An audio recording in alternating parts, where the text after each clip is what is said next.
हिंदू धर्म ग्रंथों में हमें कुछ चिरंजीवियों का वर्णन मिलता है जिन्हें साक्षात ईश्वर द्वारा अमरत्व का वरदान मिला है। ये चिरंजीवी कलयुग के अंत तक जीवित रहेंगे और अंत में श्री हरि विष्णु के 10वें अवतार यानी कल की अवतार के दर्शन करेंगे। हनुमान जी और भगवान परशुराम की तरह ही विभीषण की भी गिनती इन्हीं चिरंजीवियों में होती है। इन्हीं की तरह विभीषण आज भी जिंदा है, जिन्हें आज भी श्रीलंका की गुफाओं में देखे जाने का दावा कई बार कई सारे लोग कर चुके हैं। वहीं द्वापर युग में भी विभीषण के होने के संकेत मिलते हैं। तो एक सवाल उठता है कि आखिर क्या थी विभीषण की महाभारत में भूमिका, और जब विभीषण ने अपने सामने भगवान श्री कृष्ण को देखा तो उनकी क्या प्रतिक्रिया थी।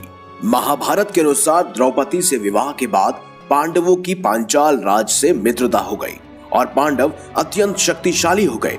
बाद में जब कौरवों को पता चला कि पांडव लाक्षागृह ग्रह से बच निकले हैं और उन्होंने द्रौपदी से विवाह कर लिया है, तब हस्तिनापुर के महाराजा धृतराष्ट्र ने उन्हें बुलावा भेजा। लेकिन पुत्र मोह के कारण धृतराष्ट्र एक और उलझन में फंस गए। एक तरफ उन पर युधिष्ठिर को युवराज बनाने का दबाव बढ़ता जा रहा था, तो दूसरी तरफ दुर्योधन को भी नाराज नहीं कर सकते थे। इसीलिए इस परिस्थिति से बचने के लिए उन्होंने एक तीसरा मार्ग निकाला और पांडवों को खांडव प्रस्थ सौंप दिया। इसके बाद पांडवों की असली चुनौती शुरू हुई, क्योंकि खांडव प्रस्थ कोई साधारण स्थान नहीं था, बल्कि एक भयानक जंगल था जहां पर भयंकर जंगली जानवर रहते थे और साथ ही कई सारे नाग भी रहते थे। वहां किसी भी साधारण प्राणी का रहना लगभग असंभव था। ऐसे में सभी पांडवों ने मिलकर तक्षक नाग को हराया और उसके बाद इंद्र को भी पराजित किया। तब सभी पांडवों ने भगवान श्री कृष्ण की सहायता से मायासुर का सहारा लेकर उस शहर का सौंदर्यीकरण किया, जिसके बाद वह शहर एक दिव्य स्वर्ण शहर के रूप में सबके सामने आया। उस स्थान का नाम रखा गया इंद्रप्रस्थ। बाद में सभी महारथियों और राजाओं के सभी प्रतिनिधियों की उपस्थिति में वहां श्री कृष्ण ने एक महान यज्ञ और गृह प्रवेश अनुष्ठान का आयोजन किया। इस प्रकार निर्माण हुआ एक अत्यंत भव्य नगर इंद्रप्रस्थ का, जिसके निर्माण के बाद युधिष्ठिर ने राजसूय यज्ञ का आयोजन किया और इस यज्ञ में उन्होंने विभिन्न राज्य के राजाओं को निमंत्रण भेजा और उनके बुलाने पर सभी राजा वहां पर उपस्थित हुए। महाभारत के कुछ संस्करणों के तहत एकलव्य भी युधिष्ठिर के हुए यहाँ पर यज्ञ में आए थे, क्योंकि वह शंगवीरपुर का राजा था। श्री कृष्ण ने युधिष्ठिर के इसी राजसूय यज्ञ में शिशुपाल का वध किया था। इसी प्रकार युधिष्ठिर के राजसूय यज्ञ में सभी छोटे बड़े राजा उपस्थित हुए। ऐसा कहा जाता है कि उस राजसूय यज्ञ में लंका के राजा विभीषण भी आए थे और इंद्रप्रस्थ पहुंचकर विभीषण ने उस भव्य नगर के दर्शन किए तथा उन्होंने पांडवों के महल को भी देखा।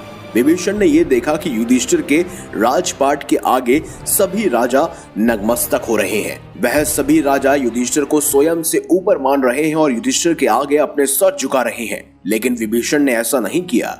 उन्होंने ना तो युधिष्ठिर की सत्ता को स्वीकारा और ना ही उन्होंने युधिष्ठिर के आगे अपना सर झुकाया। ये देखकर अन्य सभी राजाओं ने उनसे इसका कारण पूछा। तब विभीषण ने जो उत्तर दिया उसे सुनकर सभी राजा चौंक गए। इसके बाद जो हुआ किसी ने भी उसकी कल्पना नहीं की थी। पूछे जाने पर विभीषण ने यह बताया कि वह भगवान श्री राम को अपना आराध्य मानते हैं और उनके अलावा वह किसी के भी आगे अपना सर नहीं झुकाते, चाहे फिर वह कोई धरती का राजा हो या स्वर्ग का राजा। विभीषण ने कहा कि वे यहाँ इसीलिए आए हैं क्योंकि उन्हें युधिष्ठिर का निमंत्रण मिला था।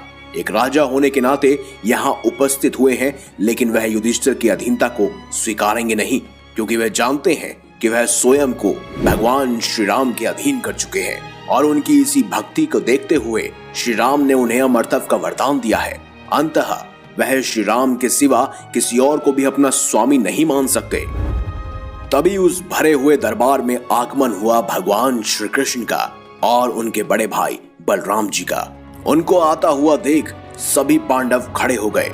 युधिष्ठिर सिंहासन से उठ गए और स्वयं अर्जुन उनका स्वागत करने के लिए आगे बढ़े। वहां सभी ने श्री कृष्ण के समक्ष अपना सर झुकाया, लेकिन विभीषण ने ऐसा नहीं किया और श्री कृष्ण ने विभीषण को देख लिया और ऐसी माया रची जिसमें विभीषण को श्री कृष्ण में श्री राम और बलराम जी में स्वयं लक्ष्मण जी के दर्शन होने लगे। ये देखकर विभीषण समझ गए कि ये दोनों उन्हीं के अवतार हैं। श्री कृष्ण में प्रभु श्री राम के दर्शन करने के बाद विभीषण की आंखें भर आई और उन्होंने श्री कृष्ण के चरण स्पर्श किए। विभीषण समझ गए कि ये प्रभु की ही लीला है और वह उनका आशीर्वाद लेकर वापस लौट आए। कहते हैं विभीषण ने महाभारत के युद्ध में हिस्सा नहीं लिया।